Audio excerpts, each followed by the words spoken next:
आखिर क्यों खाया था पांडवों ने अपने मृत पिता के शरीर का मांस? आज हम आपको महाभारत से जुड़ी एक घटना बताते हैं जिसमें पांचों पांडव ने अपने मृत पिता पांडु का मांस खाया था। उन्होंने ऐसा क्यों किया, यह जानने के लिए पहले हमें पांडवों के जन्म के बारे में जानना पड़ेगा। पांडु के 5 पुत्र युधिष्ठिर, भीम, अर्जुन, नकुल और सहदेव थे। इनमें से युधिष्ठिर, भीम और अर्जुन की माता कुंती तथा नकुल और सहदेव की माता माद्री थी।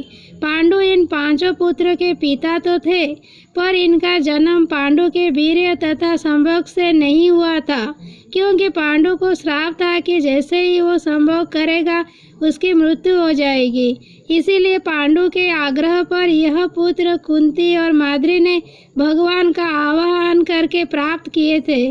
जब पांडु की मृत्यु हुई तो उसके मृत शरीर का मांस 5 भाइयों ने मिल बांटकर खाया था। उन्होंने ऐसा इसीलिए किया क्योंकि स्वयं पांडु की ऐसी इच्छा थी। क्योंकि उसके पुत्र उसके वीर्य से पैदा नहीं हुए थे, इसीलिए पांडु का ज्ञान कौशल उसके बच्चों में नहीं आ पाया था। इसीलिए उसने अपनी मृत्यु पूर्व ऐसा वरदान मांगा था कि उसके बच्चे उसकी मृत्यु के पश्चात उसके शरीर का मांस मिल बांट कर खा ले, ताकि उसका ज्ञान बच्चों में स्थानांतरित हो जाए। पांडवों द्वारा पिता का मांस खाने के संबंध में 2 मान्यता प्रचलित है। प्रथम मान्यता के अनुसार मांस तो 5 भाइयों ने खाया था, पर सबसे ज़्यादा हिस्सा सहदेव ने खाया था। जबकि एक अन्य मान्यता के अनुसार सिर्फ सहदेव ने पिता की इच्छा का पालन करते हुए उनके मस्तिष्क के 3 हिस्से खाए। पहले टुकड़े को खाते ही सहदेव को इतिहास का ज्ञान हुआ, दूसरे टुकड़े को खाने पे वर्तमान का और तीसरे टुकड़े को खाते ही भविष्य का।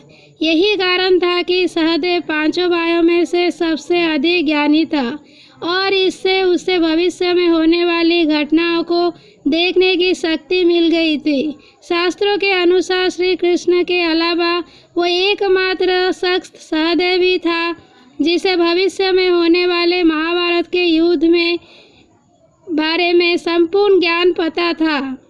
श्री कृष्ण को डर था कि कहीं सहदेव यह सब बातें औरों को ना बता दे। इसीलिए श्री कृष्ण ने सहदेव को श्राप दिया था कि यदि उसने ऐसा किया तो मृत्यु हो जाएगी।